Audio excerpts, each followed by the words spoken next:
Two things can be true at the same time. The Chiefs played a great game. The Chiefs are a really good team.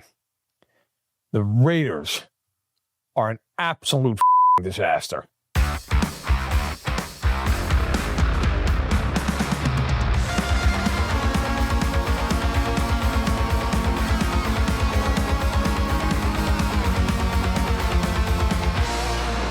It's that football show here on KC Sports Number Tucker Franklin, hanging out with Matt Verderame after a huge, massive, dominating Chiefs win, whatever superlative you want to use. The Chiefs win 31-0 over the Las Vegas Raiders. Thank you to our friends Ben Holiday, Bottled and Bond Bourbon. Probably plenty of that going around in the Chiefs locker room, celebrating a big, dominating win.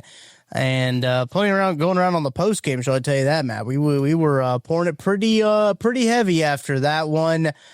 How are things going for you after a week 7 game, after week 7 slate all across the NFL? Had some crazy games. Good. Watched a lot of football. Got up and watched the Rams just annihilate Jacksonville, and then thought that would be the most dominating game I watched. And the Raiders said, "Yeah, watch this." And I'm not sure that the Raiders are an NFL team. That was, look, two things can be true at the same time. The Chiefs played a great game. The Chiefs are a really good team. The Raiders are an absolute fucking disaster. Yeah. And they played about as poor a game as you could play without, like, taking a million penalties and or turning the ball over a ton. Well, they did have 8 penalties, but they only had the 1 turnover. At that point, the game was well in hand. Right. Rare is this a true statement? That game, the Raiders are lucky they only lost by 31 points. Right? Like, yeah. The Chiefs wanted to beat them by 50 some odd points. It wouldn't have been difficult. They were relentlessly killing them until Andy in the third quarter was like, you know what, we're good. Crazy. Like, I don't know what's more respectfully disrespectful. Yanking your starters in the third quarter or taking a knee before the 2-minute warning because it's such a joke. You're like, you know, honest to God, we want this game to end as much as you do. This is done. Yeah. Like, let's all go home. I don't know. Pete Carroll after the game with a real insightful comment that he didn't see this coming. And I would say to that, I'd hope not. Yeah. Because you saw it coming, you probably should have just stayed in Vegas and forfeited and say, like, the plane didn't work or something. That was the equivalent of a forfeit. That's what everybody at Arrowhead got to witness. That was a team coming in with a bye week after that and going, you know what? Going to have a 2-week bye. Yeah. It's going to start right now. And that's what you saw. Any game is a game that you choose to forfeit if you play Kenny Pickett in it. So if Kenny Pickett gets in a game, I think it's automatically like, okay, we are quitting because Kenny Pickett is now in the game. Gosh, he's bad. The Raiders are... He just fumbled just instantly. First time he touched the ball, he's like, I don't actually want this football. You guys can have it, actually. Didn't recover it. Just stayed there. Cam Newton did it a little bit. I do appreciate what you said to kind of open this up, because I think that's an important thing to kind of preface this whole conversation.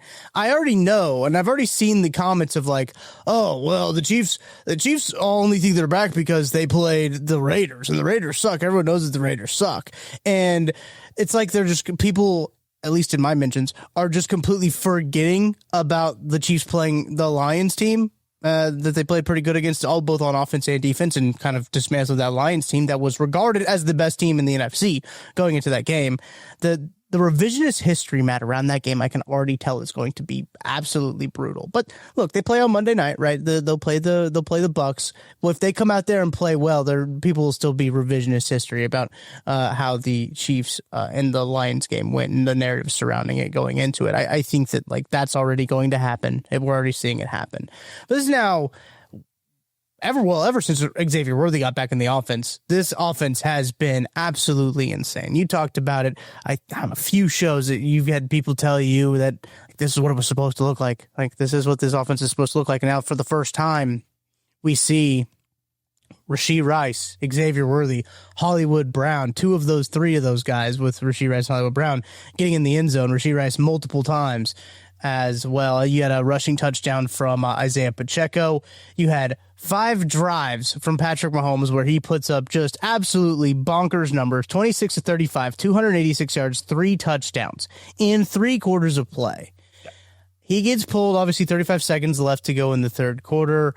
Gardner Minshew takes over, and it's over after that. But Matt, there's a lot of things to get to from this game in the offense. We'll talk about it a lot. The defense, I think there's some good defensive points that we can talk about as well. Yeah. But obviously the offense is the main headline. This is the hammerhead right at the top of the page.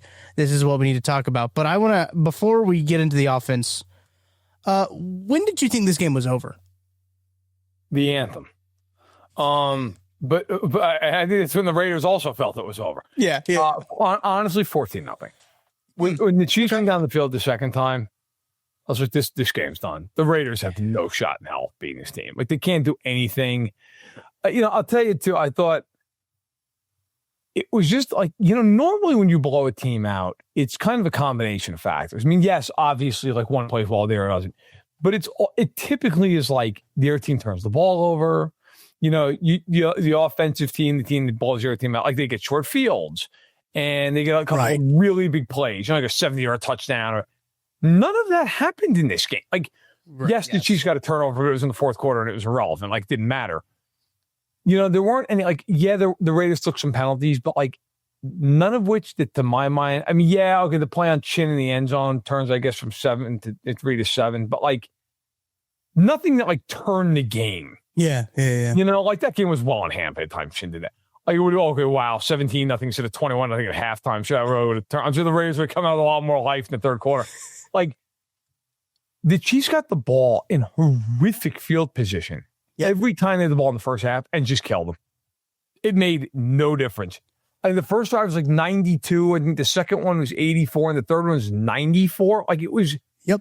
Wow, Matt Derrick had a great tweet that the Chiefs averaged like 91.5 yards per drive in the first half. I mean, and then the last 2 drives where they were in, they went 65 yards for a touchdown and 66 yards for a field goal. Yep.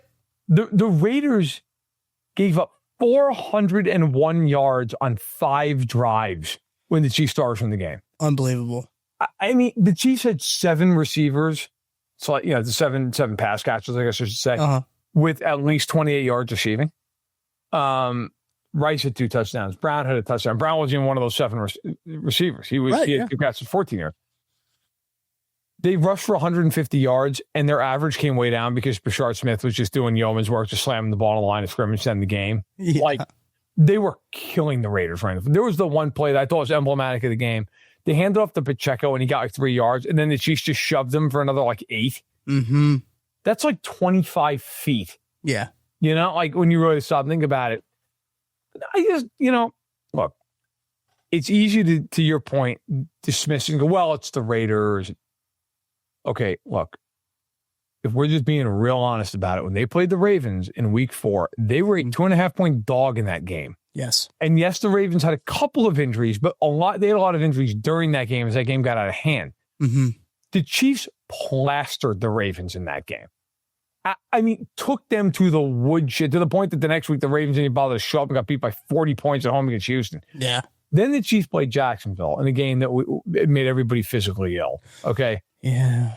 They scored 28 points and 476 yards of offense and threw a 99-yard pick 6. Like, they were a yard away from 35 points in that game. They would, of course, then won. The Detroit game, they had I think it was like 390 or something like that in yardage. They had 30 points. They scored on almost every drive they had in the game. And then, hung 31 on the Raiders. I told you this before the show, and I think this is an instructive number. I went back and I looked. I wrote a column in the Chiefs after they won for SI.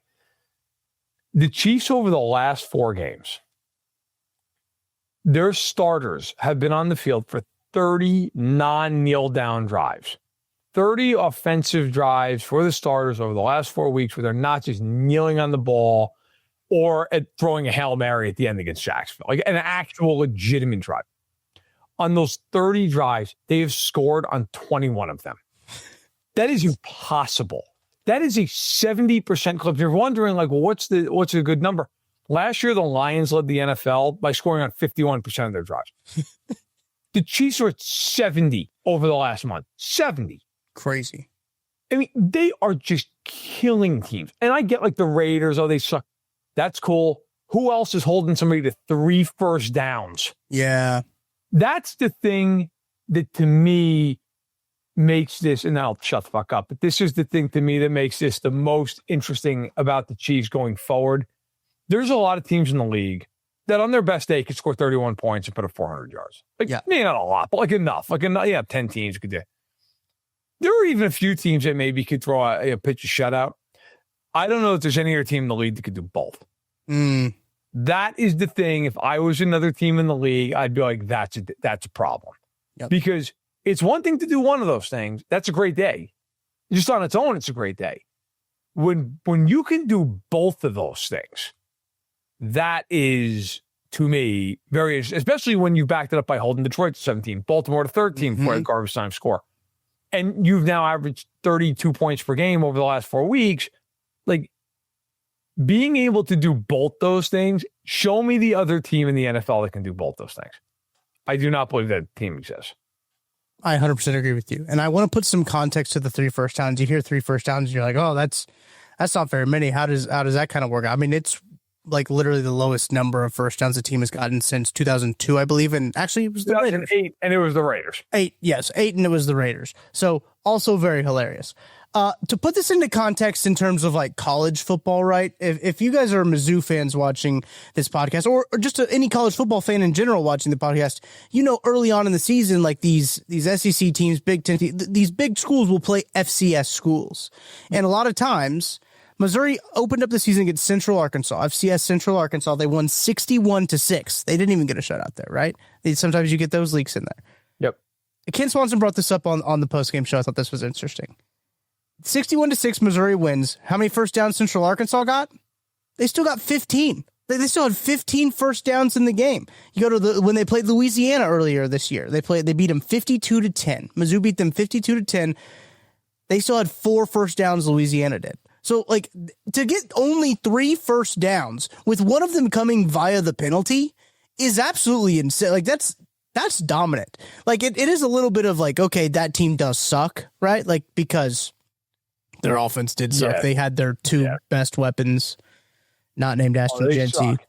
But they just don't use Ashton Genty, and they don't have Brock Bowers, and they didn't have Jacoby Myers. He was out there practicing, and he was just like, you know what? I think I'm good today. I don't think that I want to play today. And that's actually, Matt, probably the emptiest I've seen Arrowhead in the fourth quarter of a Chiefs regular season game in a long ass time. Maybe since the Castle era, probably. You've seen an empty fourth quarter. That was a different reason. Very different reason. I remember they panned off. I think it was after a kickoff. There was a kickoff. It was probably after the field goal. I was watching the game and I was like, "Oh, that lower bowl's empty. Like it's empty. Like there's people like probably trying to move up to get better seats." It's not often that Nance and Romo call a game that is completely over by halftime. Yeah. Oh, but they get the best assignments every week. I also thought it was funny they were going over the Chiefs' upcoming schedule and they're like, oh, they're playing on Monday night, but then we have their next game against the Bills and also the Broncos game. Yeah, right. And I was like, you guys are also going to have Chief Colts, aren't you? You just don't have the assignment yet. Like, right. Well, I know we talked about this last week. I still think that might get flexed. I know that the Sunday night game's pretty good, but like, I don't know. I mean, look, man, like right now, it's really weird. This whole season's really bizarre in the NFL. So weird, yeah. Everything's strange about it. Like the top 2 seeds in the AFC are the Pats and the Colts right now. Like, welcome back 2007. Like, I was about to say it's like Manning and Brady all over again. Except it's Jones and May. But like we all thought. Yeah, right. But it's funny, like the Chiefs are not in a playoff spot right now. Right, they're the 8th seed currently right now, as things sit when we record this podcast. Correct. Mm-hmm. Everyone and their mother right now who's a serious person is like, yeah, they're the best team. Like at minimum of the AFC and probably the whole NFL, right? Like it feels. I don't think I've felt this confident about them. Oh man, probably since 2022. Yeah, when they were just they were smoking teams and Mahomes was winning the MVP and they of course won the Super Bowl. Like the last 2 years have been great years in totality. Like they've gone to 2 Super Bowls. They've won one of them. They established themselves as a dynasty, everything else. But it always because of the lack of offense, it always felt very difficult. Right. It always felt like they were kind of fighting, I don't even say upstream, but just tooth and nail. Like everything was so close. When they go on the field, now I'm like, they're going to score. Yeah. Like, I don't care where they're on the field, what personnel group's out there. It just doesn't matter. And, by the way, before we go any further, I know Max Crosby got hurt in the second quarter. I understand it. Shout out to Jalen Moore, who, again, came into the game. I don't think I heard Jalen Moore's name called once. Like, before Crosby got hurt, Jalen Moore, Juwan Taylor shut him down. He did nothing when he was on the field. Yep.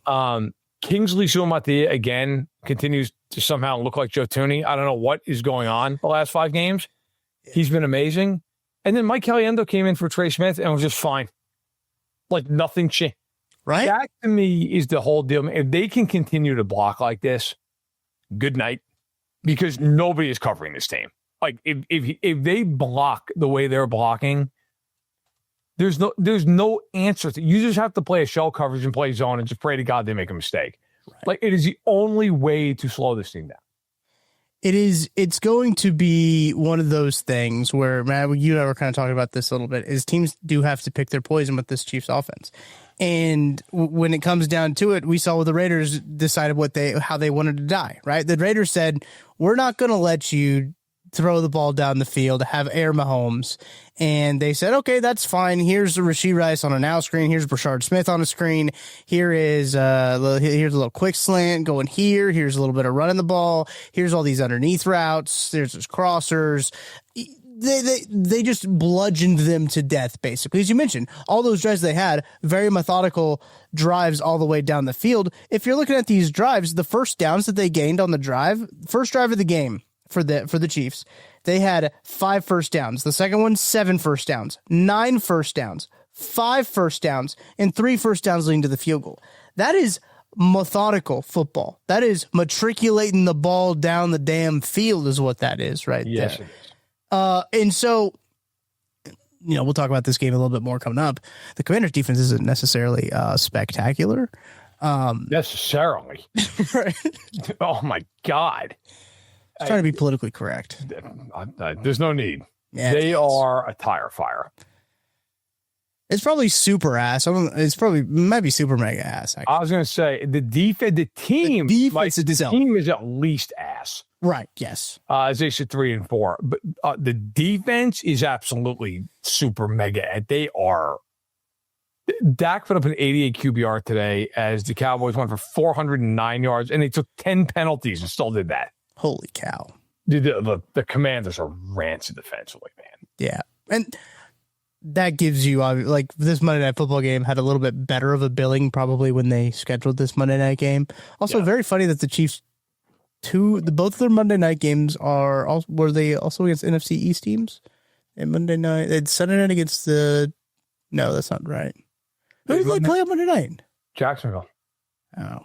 Gross. I forgot that was a Monday night. That makes that game even worse, dude. Oh my gosh. How did they lose to the Jags, by the way? I was watching the brand.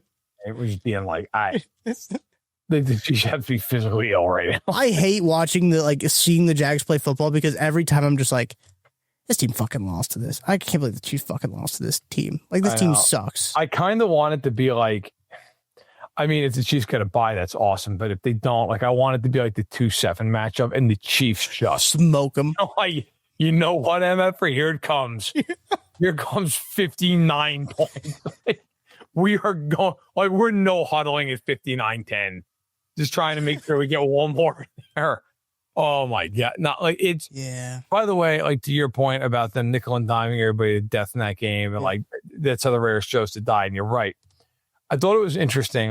The Chiefs hit third down, a reasonable amount, but the third downs were always insanely manageable outside of 2 times. I went back and looked when they had their starters in 3rd and 1, 3rd and goal at the 4, 3rd and 2, 3rd and 1. That actually was not converted, which led to a hilarious Mahomes moment in an open mic. Then 3rd and 1 again. Then They didn't have enough. They're down in the second drive. Then they went into 3rd and 4 at midfield. And then they had the 3rd and 14 that got deflected that Juju somehow caught. Yeah. Yeah, then they had 3rd and goal again. They scored. Then they had the near one of the long one was 3rd and 13. They threw like a little quick screen to Brashad Smith, who's quickly becoming like Brian Westbrook for Andy. Yeah, crazy. And then they had a 3rd and 1 again. And then the last drive, they had the offense in there that with the starters, a 3rd and 2 and a 3rd and 7. So like they only had, 3rd and 7 is like somewhat long, I guess, although with this team, it's not that long. But like they had two like real, like, okay, 3rd and 14 or 3rd and 13 and 3rd and 14, they converted both. But like they just lived in like 3rd and 1, 3rd and 2. And it's like, yeah, you're not gonna stop them. Yeah. Like they're just gonna convert that, especially if they're in a place where you can go for it twice.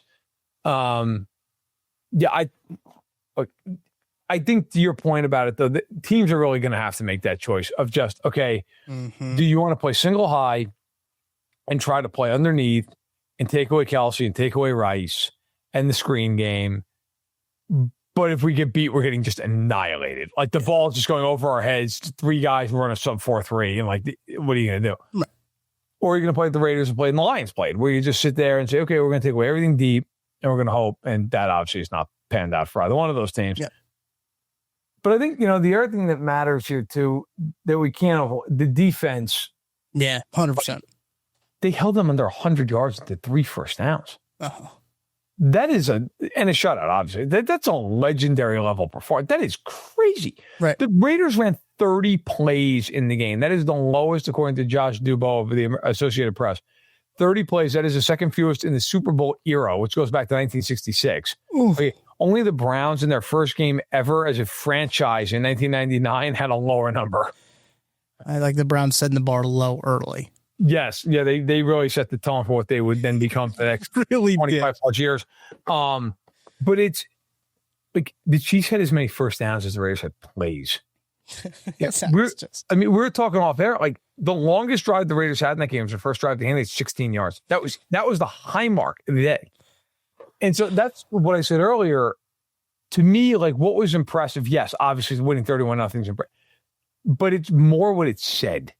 Mm-hmm. I don't think there's any team in the NFL that could do what they did offensively in that game and also do what they did defensively. Yeah. If they played their starters that entire game, I have no question in my mind, they would have absolutely had over 500 yards of offense in that game. Yeah. The Raiders could do nothing. They would have had a minimum won like 45 or so to 0. And you'll look at it and just say, I don't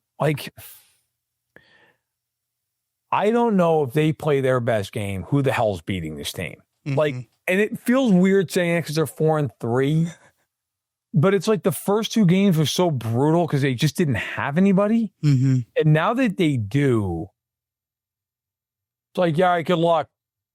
I have no idea. I mean, they play the Lions team that is a really good football team, mm-hmm. and they smoked them. I mean, Lions fans are still talking about that game a week later. Like, they're just, oh my gosh, I can't get over it. Shattered their brains. I don't know what the hell's going on over there. It's insane. Like, at least the Raiders fans, I think, have enough just to, okay, listen. I haven't heard from any Raiders. I've been talking a lot of shit on the timeline for the Raiders, and like I was like, hey, congratulations to the Raiders fans. Geno Smith didn't throw a pick here. Congratulations. And big win. That's a huge step forward for them. Geno Smith threw it to his team. Didn't complete it, but he threw it to his team. Yeah. He tried to. He did try to. But they've been quiet. Who entered the day with 10 picks and nobody else was even close. And then Tua was like, listen, I've got 3 in me. Including one of the worst picks you'll ever see in your life out of his own end zone. Man. I mean, that's a whole other story we can get to. But we will get to the Dolphins later, I promise. But we do have got to hit a break here first. Got to hit our first break. Burn our time out here, and I got to call all Chiefs fans because you could be on the field at the 50 inside GEHA Field for the official coin toss at a Chiefs home game this season. Visit Chiefs.com/GEHA now. Enter to win a chance to be on the field for a once-in-a-lifetime view of the pregame coin toss. Plus, you can score other exclusive prizes. Enter for a chance to win at Chiefs.com/GEHA. GEHA is a proud partner of the Kansas City Chiefs. Don't go anywhere. We will have more on this Chiefs game and all of Week 7. Every single bit of Week 7 for you coming up right after this. Chiefs. Just a short drive from Kansas City. Experience the history, the heritage, and the bourbon at Holiday Distillery. Tour Missouri's oldest distillery, where real Missouri bourbon is made the old-fashioned way.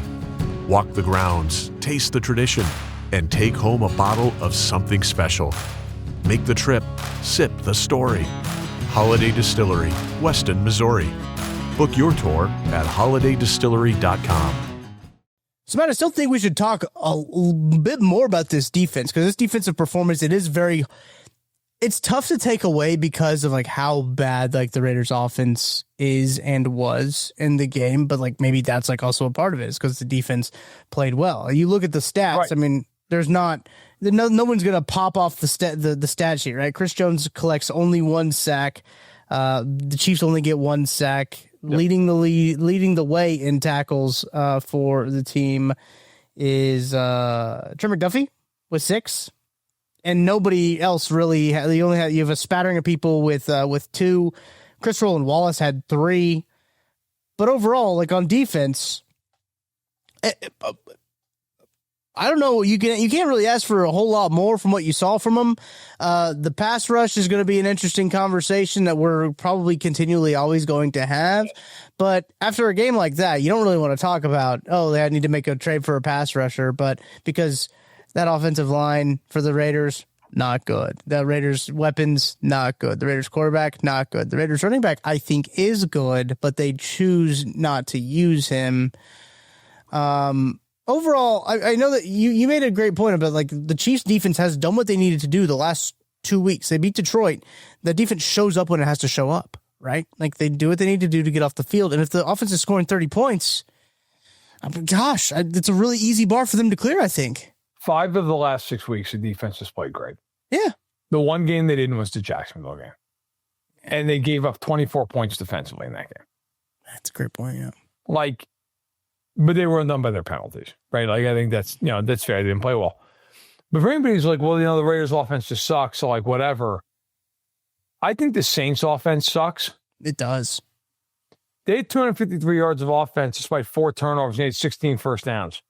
Okay? Like, I don't care how bad the Raiders stink. To do what the Chiefs did to that team is ridiculous. Mm-hmm. That is not normal. That is not you might not see a game like that seriously for 20 years.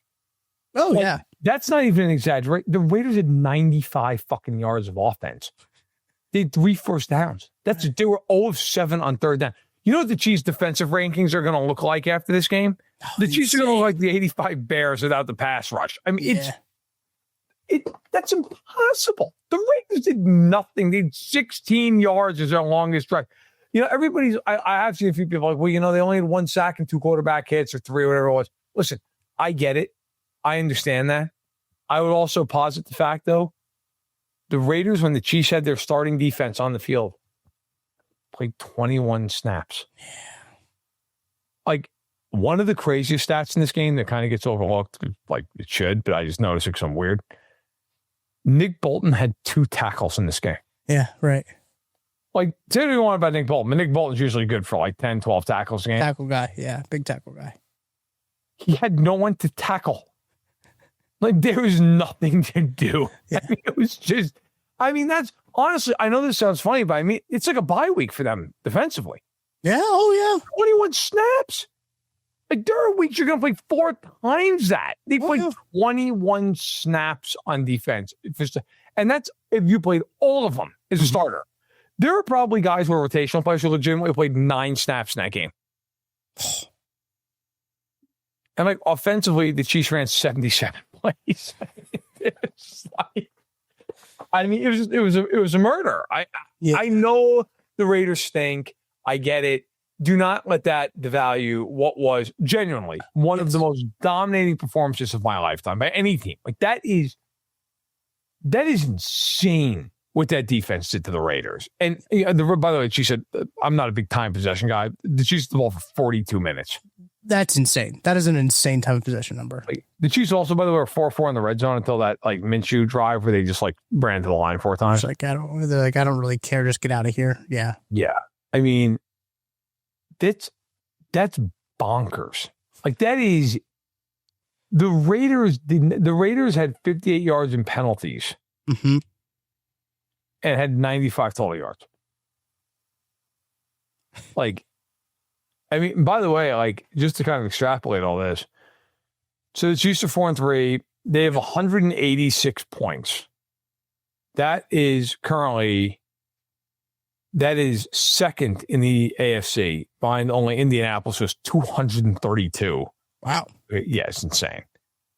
They've also given up 124 points, which is also second in the AFC. Behind the Texans, who have given up 61.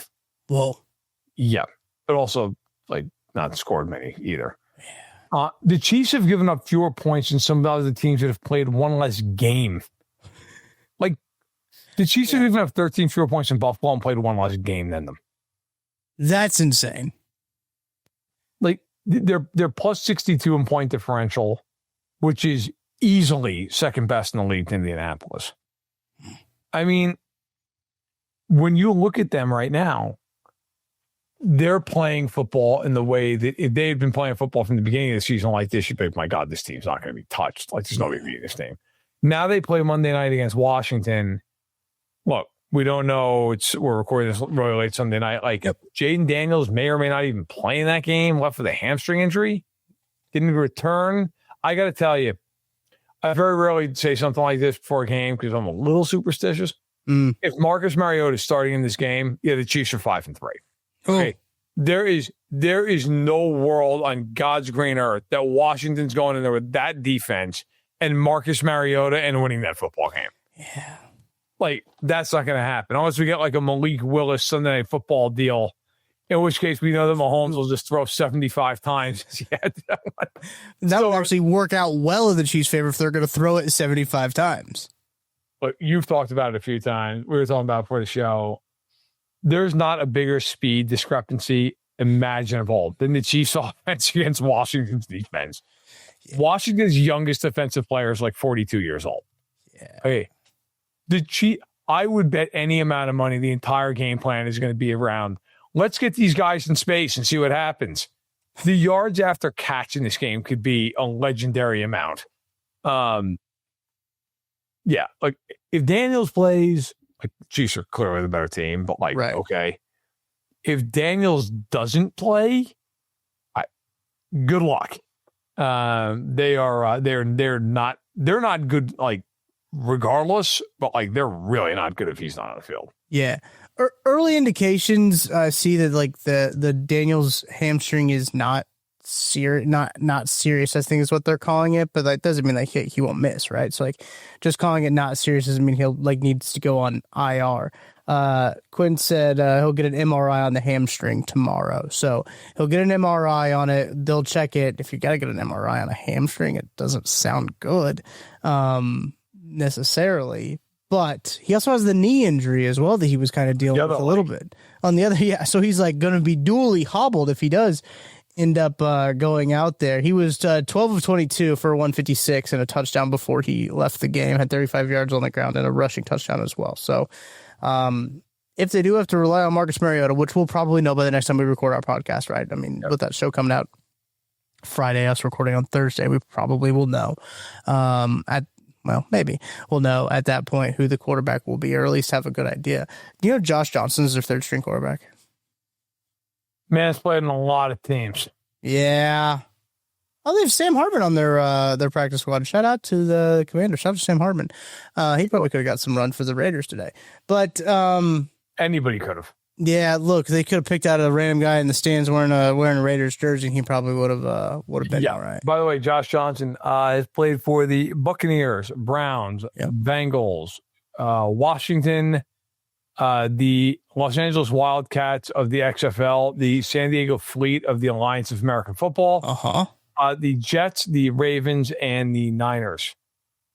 He is currently 39 years old. That's insane. Man's made a career of it, though.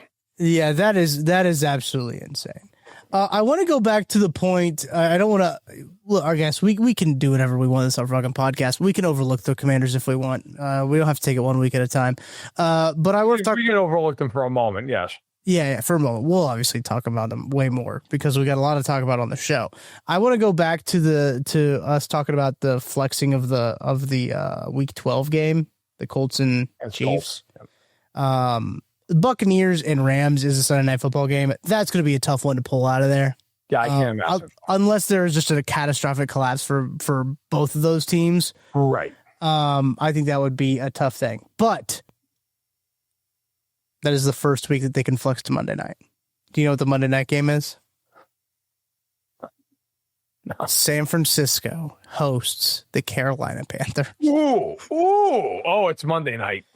They're flexing that sucker to Monday night, man. I tell you what, they're flexing that sucker. That's the first time they can use it. They're gonna get out there and they're gonna say, yeah, pull that lever. Oh my God. Yeah, nobody wants to see that. Oh, you can't get flexed on Thursday night until week 14. Week 12, so you can, for Sunday Night Football, you can be flexed. They have 2 flexes between week 5 and 10, and any week during weeks 11 to 17. For Monday Night Football, it can be used any weeks 12 to 17. That's how that works. And then Thursday Night Football is just 14 to 16. Okay, yeah, because Monday night. That's a newer-ish one, right? Did they do that last year? Was last year the first year that they were allowed games to be flexed to Monday night? I think so. I mean, I'll tell you, I'm looking at the Monday night schedule right now.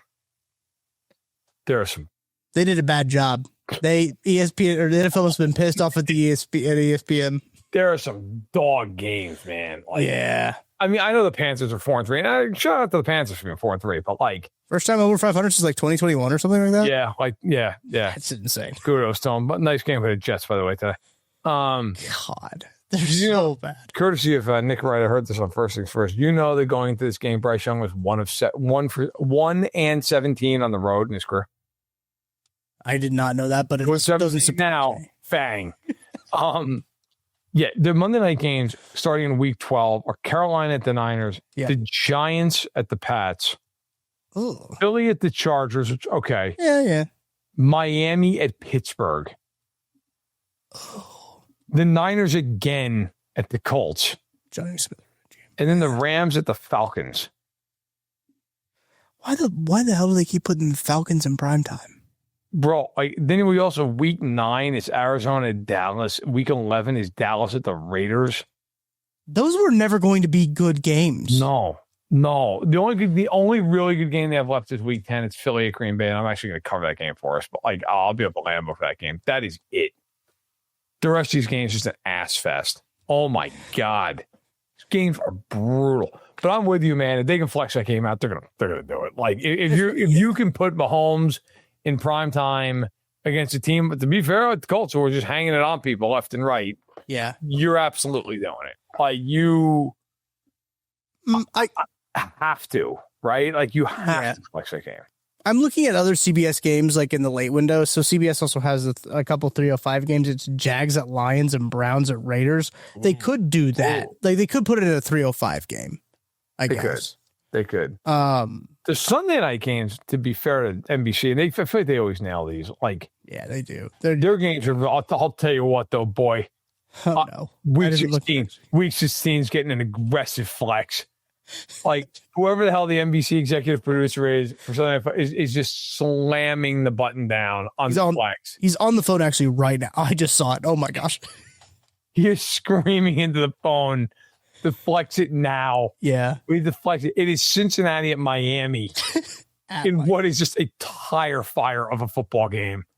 I know we're way off the beaten path here, but week 16. All right. So that game is gone. If you're wondering, maybe the Chiefs will get flexed. Nah, they're playing the Titans. So that's getting flexed. Best bet right now? Pittsburgh at Detroit, maybe. New England to Baltimore. If Baltimore decides to resurrect their season, maybe. Yeah, they could. Chargers at Cowboys. I mean, it's the Cowboys, so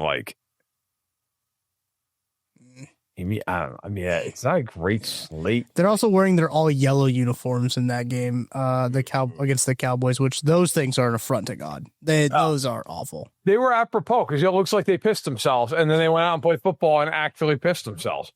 So really well timed by the Chargers. That's another. It doesn't get me as mad as the Jags do, but that's another one. I watched the Chargers play like they did against the Colts. I'm just like, how the fuck did the Chiefs lose this team? Well, I do know, actually. They lost their only wide receiver that they had game planned for, and then Justin Herbert decided to throw the ball 50 times, I think, is what they decided to do, instead of run the ball like they've done literally every other game in Jim Harbaugh's career. I feel very confident that if things continue to go the way they're going, the Chiefs are going to put it on the Chargers something fierce when they see them at Allen Stadium. That's going to be one of those. They're going to run. It's going to be insane. That's going to be one of those, like, you got like a look like everybody, like Mahomes is just looks like a serial killer, like during the anthem. You're like, okay, he's about to hang 380 and 5 touchdowns on them. 2.5. Yeah, right. Before they just decide to take all the starters out.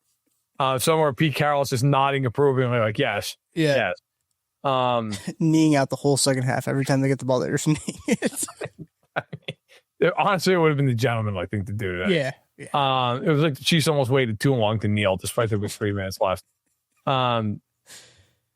Maybe the Giants should have knelt today in the fourth quarter. That actually might have helped things. Dude. Oh my gosh. That's great.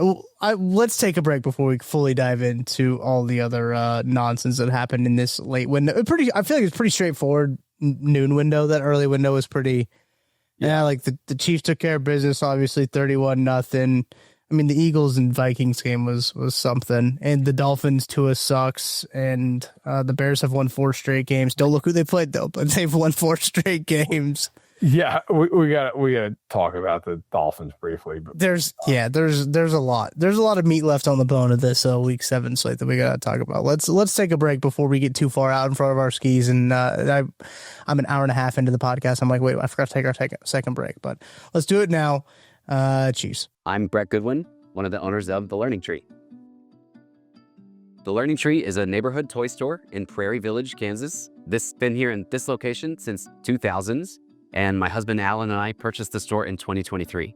Alan and I grew up in families where we've always wanted to have a business together. Alan grew up, for instance, his parents had a jewelry store. I worked in a local toy store here in Prairie Village when I was growing up. When this opportunity happened in 2023, we knew right away we wanted to contact them and pursue the store. We wouldn't have been able to get the store without the team at Emprise Bank. From the day we contacted them, they knew what we needed to do, which was very helpful. I would absolutely recommend the team at Emprise Bank to anyone looking to secure a business. We worked with Emprise from day one. They were extremely helpful. They were always great resources. We talk to them frequently. They know the area. They're very friendly. We know who we're going to talk with, and they know what we need to do. We hope we'll see you at the Learning Tree. Chiefs Kingdom, I have got a question for you. What is your favorite touchdown? Well, for me, I can confidently say that my favorite touchdown, it's the next one. Because with DraftKings Sportsbook, an official sports betting partner of the NFL, every touchdown could bring you closer to cashing in. From the first touchdown score to anytime touchdown props or the thrill of live in-game betting, every snap is loaded with opportunity. From spreads to money lines, same-game parlays, regular parlays, you want it, DraftKings has got it. Here's the best part. Bet just $5, and if your bet wins, you'll get $200 in bonus bets instantly. I use DraftKings Sportsbook, and you should too. Your team hitting pay dirt pays out to you. Download the DraftKings Sportsbook app now and use code KCSN. That's code KCSN to turn $5 into $200 in bonus bets if your bet wins. In partnership with DraftKings, the crown is yours. Gambling problem? Call 1-800-GAMBLER. In New York, call 877-8-HOPE-NY or text HOPE-NY 467-369. In Connecticut, help is available for problem gambling. Call 888-789-7777 or visit ccpg.org. Please play responsibly. On behalf of Boot Hill Casino and Resort in Kansas, fees may apply in Illinois. 21 plus age and eligibility varies by jurisdiction. Void in Ontario. Bet must win to receive reward. Minimum minus 500 odds required. Bonus bets expire 7 days after issuance. For additional terms and responsible gaming resources, see dkng.co/audio. Matt, I'm glad that we have that. Now it's like I have to do it every time I throw it a break, right? I say Chiefs, right? Because I'm glad that we have that crutch for me to fall back on, because sometimes I just try to get too cute around those breaks and try to get clever throws into the breaks.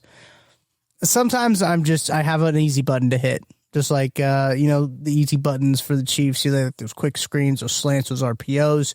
Mine is just saying Chiefs. I don't need to get cute with it. Just say Chiefs. It works every single time. All right, let's talk about this Week 7 slate. Which game do you want to start off with first? I guess who do you want to talk shit on first? It's got to be the Dolphins. Yeah, it does have to be the Dolphins. Let's talk about the Dolphins. I don't know how Mike McDaniel's still currently employed. I don't know how it's possible. Is Stephen Ross just like sleeping or something and hasn't seen the game yet? I mean, yeah, it could be. The Dolphins played the Browns in a game that, first of all, should have been blacked out, and they should have locked the gates so that nobody was allowed to watch that thing. Right. The Dolphins not only lost to Cleveland, weren't even borderline competitive, and in a week after Tua ran his damn mouth all week talking about how the guys don't show up to the players-only meetings, which is the massive indictment of him, but sure. And then he's just rambling on about, oh, yeah, I shouldn't have said that. I shouldn't have said these things. No kidding. He then goes out and throws 3 interceptions against Cleveland, including a pick six. Another one that was almost a pick six. The Browns had not scored 20 points in the game all year. They were the only team not to do that going into this week. Everybody else had at least done it twice. The Browns accomplished that feat by the first play of the third quarter on Sunday. Look, my normal answer would be, we'll just get rid of Tua, but you can't. He's there this year and next year, unless you're willing to eat a hilarious amount of dead cap. So you got one other option, and that's the guy wearing capri standing on the sideline. That's the other option.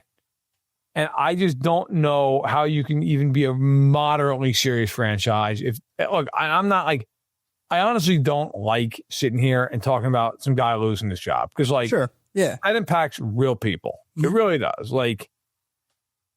But let's just be honest about it. This is a business that is bottom line, and they're a disaster. I mean, Brian Callahan deserves to be the first coach fired, and he was. Yeah. Mike McDaniel has to be a second coach out the door here. Yeah. I just cannot imagine that you keep this guy for another game. It is the fall of the Miami Dolphins have been something. It has been something to watch, truthfully. And it has not been a graceful fall. I tell you that. No, it is not. It has been a what's the guy's name who flies too close to the sun? I don't even know, but Icarus. Sure, yeah, him. Listen, it's like watching one of those downhill skiing events in the Winter Olympics.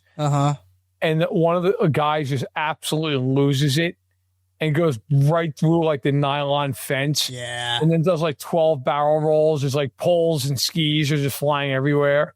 And he just slams into a hot chocolate cart at 100 miles an hour. Yeah. That is more graceful than what the Dolphins have done.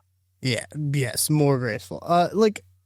It's very hard to watch. Obviously Tyreek Hill and that situation, his injury doesn't help them. Somehow they beat the Jets because the Jets are also very bad. But looking back at that game, my goodness, that's crazy. Looking at just their offensive and defensive rankings, 23rd in yards is what they're at right now, and 28th in rushing, 31st in rushing attempts.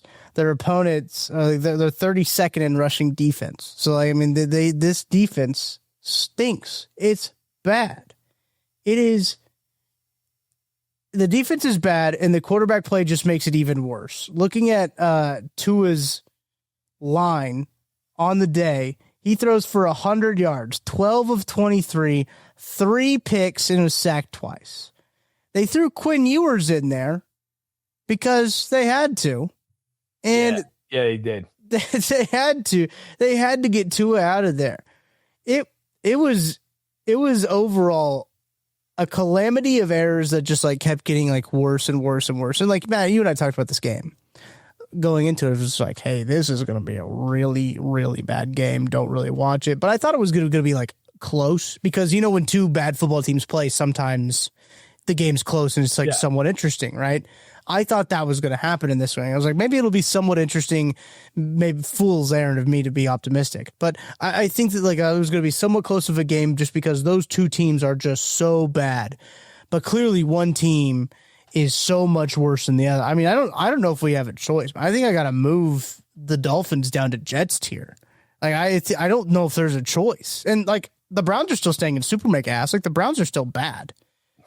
But they don't deserve to move up. No. Oh, Lord, no, they're terrible. Listen, the Dolphins have one win this year, and it's beating a winless Jets team at home. Yeah, That's it. Like, that's what we're at here. At home is a good point, yeah. Dude, there are some rancid football teams this year. And the Dolphins, like, okay, the Jets are the Jets. It's unquestioned. But, like, the Dolphins are really leading the charge here beyond that. Cleveland stinks. Tennessee is awful.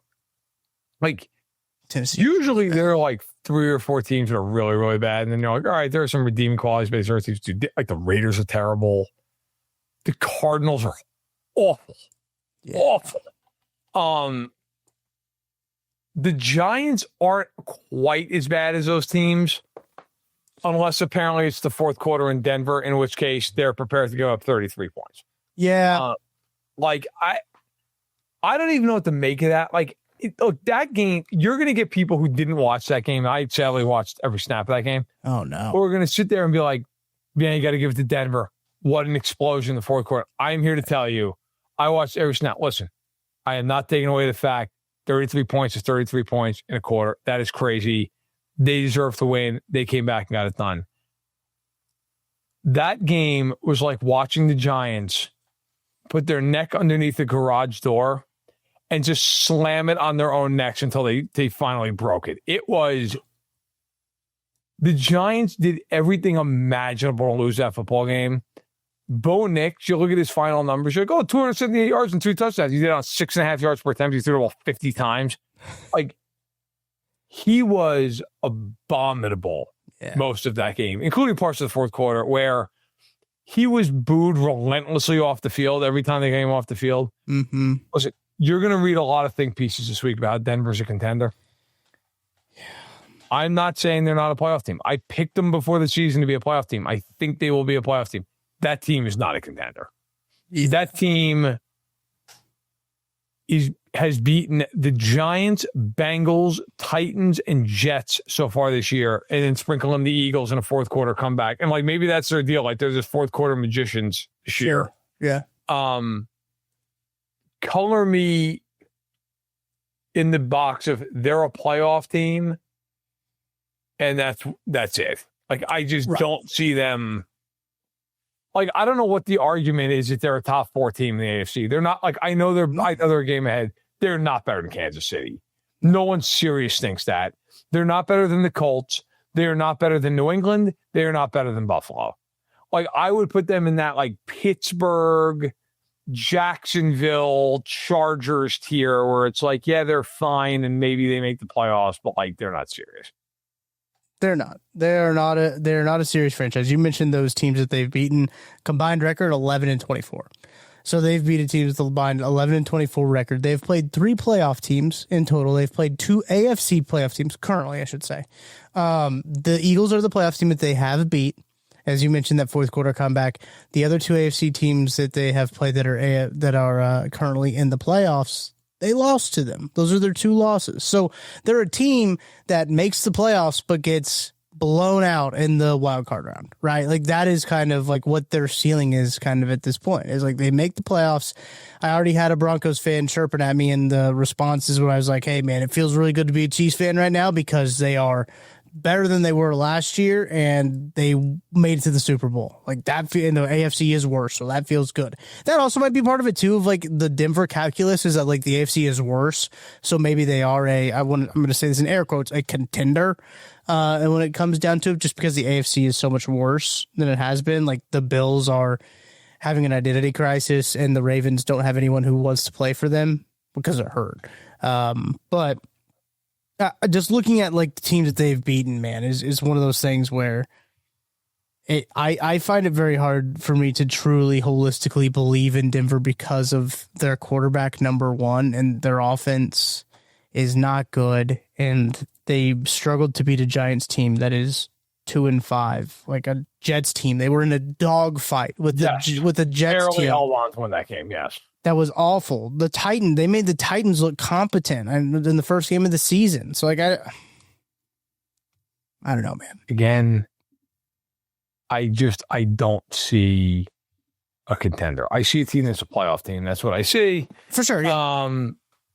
But like the AFC, maybe you should just get like an AFC logo and put them on like your like ass list. Like, yeah, I'm staring at the ass list right now, trying to make some moves. You know, I've already dropped the Dolphins down from super mega ass. Do we got to drop the Raiders down from super mega ass to Jets? They have 2 wins, but man, it's really hard. Yeah, I mean they played the Chiefs, who are obviously in the badass tier. Yeah. So I mean, I don't know if you can really knock them down. I might lead the Dolphins have to go to the Jets tier. Dolphins are down. Titans. Dude, the Titans are brutal. Yeah, they're a really bad football team. Yeah, I mean, I feel like the Jets tier should be very hard to get into. Yeah, I think so too. Kind of like the badass tier is going to be hard to get into.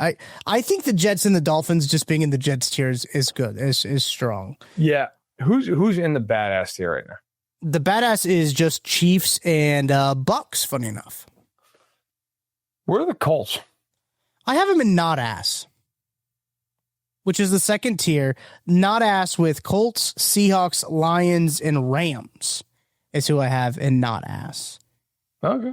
And I have kind of ass Patriots, Packers, Bills. I think Pat's got to move up, man. I think so too. I think the Pats got to move up to not ass. I would move them up one, and I might move the Colts up, but that's just me. But I understand. You'd move the Colts up to badass? I mean, look, man, if you're asking me if I think they're going to win a Super Bowl, I don't. I got to be fair, though. They're fucking killing teams. They are. They are annihilating everybody they're playing. Like, at some point, you do have to just look at it and go, hey, man, this is what it is. Like, now, they got the Titans this upcoming week at home, so they're going to win by 100 points. Yeah, should.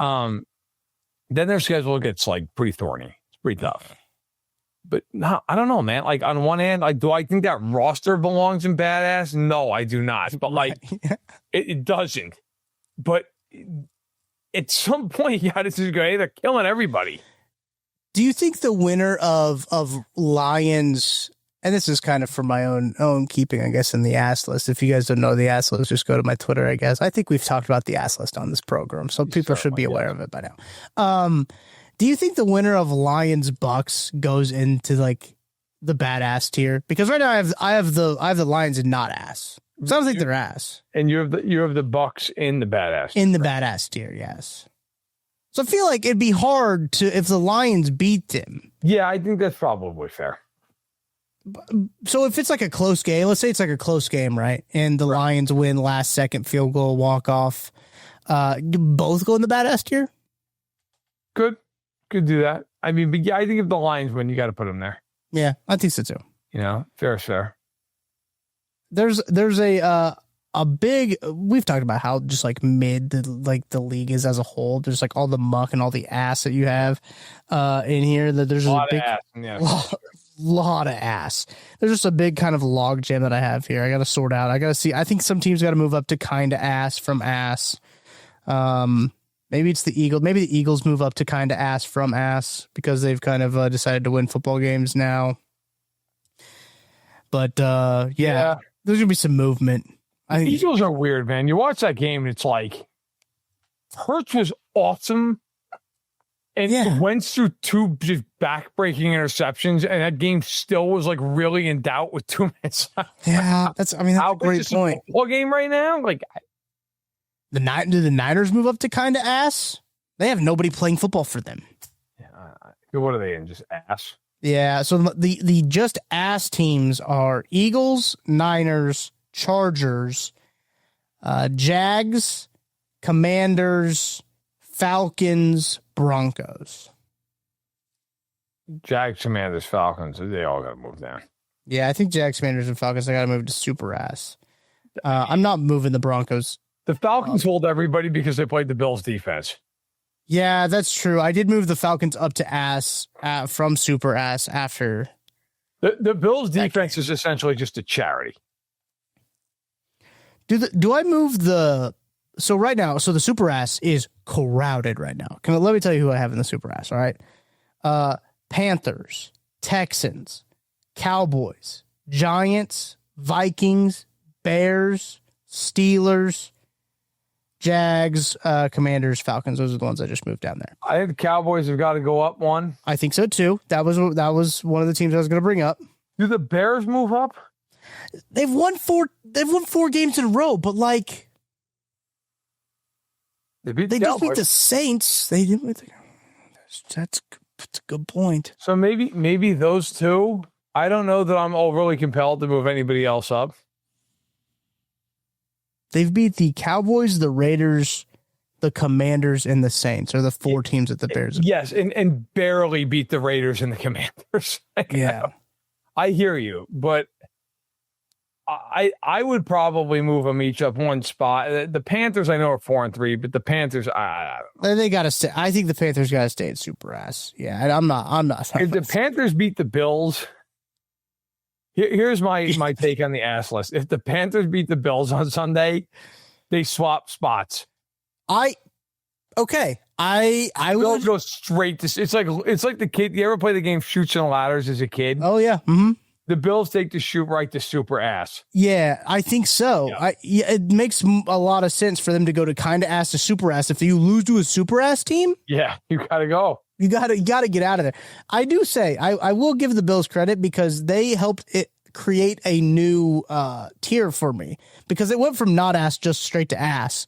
Then I was like, you need something in between not ass and ass, right? So kind of ass was then born. I don't know if we need something else after, but I do think the Bears probably go up to ass. Yeah, I think they have to. It's I didn't know if I was going to move the Packers down to ass though too. The Packers, they're 4-1-1, but like, oh my man, it's a struggle. That's high. Yeah. Man, is it a struggle. Every single week is a challenge. Remember when they won the Super Bowl in week 1? Dude, I remember covering them week 2 and writing they're the best team in football. And it has gone downhill. Yeah. The thing is not aged particularly well. Man, listen, I think the ass list is in a good spot. I think so too. Yeah, I mean, we're going to get next week. There are some doozies. There are some games that are going to really reshape the list once more. I mean, look, that's what we need. We need a slate of games that's going to really shake up this list. And that's what we need.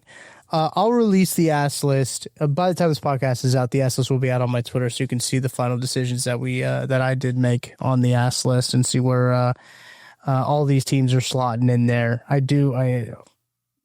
I feel pretty good about where it's at right now. I think on Tuesday's live stream, when I go live on Tuesdays, I don't know if you guys know this, Tuesday, Wednesday, and Thursday, go live from 12 to 1 on the KC Sports Network YouTube channel, right where you're watching this video.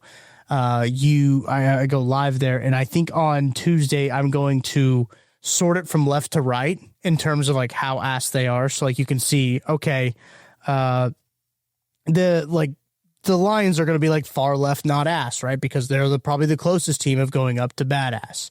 I have Rams and Lions right now, the first 2 on there. So like we'll sort it out that way from left to right. We'll do that on the stream.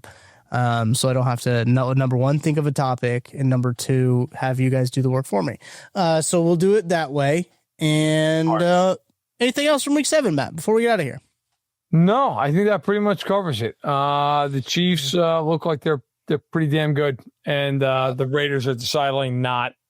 And now the Chiefs have an extra day to get ready to play a Commanders team that is both injured and not particularly good. So Chiefs looking for that 3-game homestand sweep, and then off to Buffalo, where I'll tell you what, the Bills probably going to beat the Panthers. If they don't beat the Panthers, imagine. You want to talk about a tense building? Boy, that game's going to be it right there. Yeah, it might be tense anyway, even if they beat the Panthers. Like, doesn't exactly prove much. But like, Right. if they come with a 3-game losing streak to the Pats, Falcons, and Panthers, Yeah. especially if the Chiefs hang like 45 on Washington, it's going to be a lot of clenching going on in Buffalo. Patrick Mahomes doesn't have to play the fourth quarter again. They just pull him at halftime. Yeah, it's like, yeah, you know what? You got 300 already. You're good. Yeah. Chiefs, as we sit here again, Matt, Super Bowl favorites. Plus 500 at our friends at DraftKings Sportsbook, the Buffalo Bills, plus 750. So that they were both plus 650 going into the day. Yep. The line has moved more in the Chiefs' favor, and yet the Chiefs are not a playoff team. Yeah, it's incredible. It's got to be a first. It has to be. Yeah, I can't imagine. I can't imagine that it's. By the way, before. I think this is interesting. We could close on this. Anybody stuck with us this long, it's worth it, maybe. Hopefully. Maybe. The Chiefs look-ahead line against Washington was the Chiefs favored by 5.5. Ooh, okay. That line then went off the board with the Jaden Daniels injury. Fair enough. It is now on the board again. Okay. The Chiefs are favored by 10 points. I'm not saying somebody's playing, somebody's not playing. All I will say is Vegas knows. They know. Like maybe not like they know like who's in and who's out like a week beforehand, but like they have inside information. Mm-hmm. Okay. This is billions of dollars. They know. The fact that line is 10 points tells you they do not think Jaden Daniels is going to play. Right. They are a 10-point favorite, which is that the biggest line? No, Colts over the Titans by 14. Yeah, forgot that game existed. You know what? That makes sense.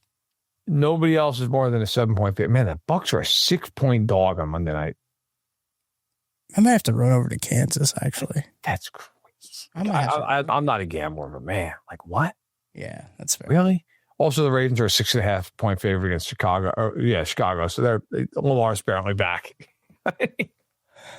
Because if Tyler Huntley's playing, that's a poor line. It's a poor line of full Snoops. Snoop's taking the snaps. That is a line that may cost people a lot of money. I don't want to be mean toward Mr. Huntley, but I'm just saying. Yeah, that's fair. No, that's really interesting. That's a good note. I was trying to look that up too, so I'm glad that you brought that up. Not on the ESPN, but at DraftKings, it's 10. And it is not less as great as Chiefs are playing. If Jaden Daniels in that game, maybe it's 7. Yeah, it's more than 5. It's more than 5. Yes. Yeah. Yes. The look ahead before today was 5.5. Now, look, that game is probably 7.5. It's not 10. No. 10 is a massive number. That's a lot of points. It's a lot. What was it? Were they literally 11.5 against the Rams? Yeah. And the Chiefs covered that. It could have been double the line, and he's covered that. So, yeah, I mean. Crazy.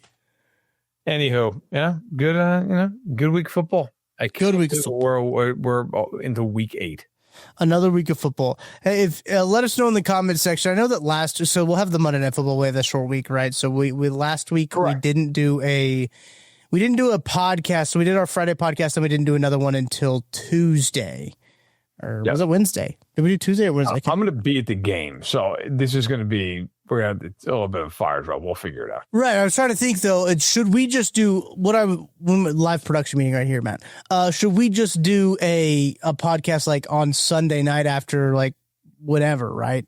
We just do it Sunday night, and then we have one come out and is like kind of like a game preview-ish, I guess. But I don't know if we wanted to do that because people, I remember on Monday, people were like sending me DMs of like, hey, and the Chiefs were playing a football game that day. They're like, "Where's that football show?" And I was like, "We're not going to put a podcast out on game day, but we'll figure it out." I think we went Wednesday, Friday. I think that's what we did. I think you're right. I think that's probably what we'll do still. But if enough people make enough noise in the comment section and tell us to do a podcast on Monday, we won't. We are not going to do 3 podcasts a week. Listen, that's a conversation for Kissel. That's great point. That's a good point. I'll do it 7 days a week if the roast is right. Okay, so the number's right. That's all you need. All right, we appreciate you guys listening all the way to the end of the podcast. It's going to do it for our week 7 recap. We've still got some good Monday Night Football games so coming up on tonight on Monday. So make sure to be locked in there. Be sure to lock into KC Sports. We'll have the KC Laboratory live for you. Matt Hamilton, Matt Lane will be live tonight at 8 p.m. Central Time. Only of our games going live on Tuesday as well. Those guys will have plenty to talk about as Chiefs are going to get ready for a Monday Night Football game. So, from Verderame, I'm Tucker Franklin. Make sure to hit that like button, hit that subscribe button to become a ball knower. Let us know what you think in the comment section as well. You guys have been absolutely killing it in the comment section. You guys have been dominating the comment section. We are beating every other show on KC Sports Network. Make us the number one show by telling us that we're great. We love to read the comments that say that we're better than everybody else. So keep leaving those. We do appreciate that. That's going to do it for this Monday edition of That Football Show. Have a good week. Enjoy this week of football. We will be back on Friday to preview the Week 8 slate. Until then, we'll see you on Friday.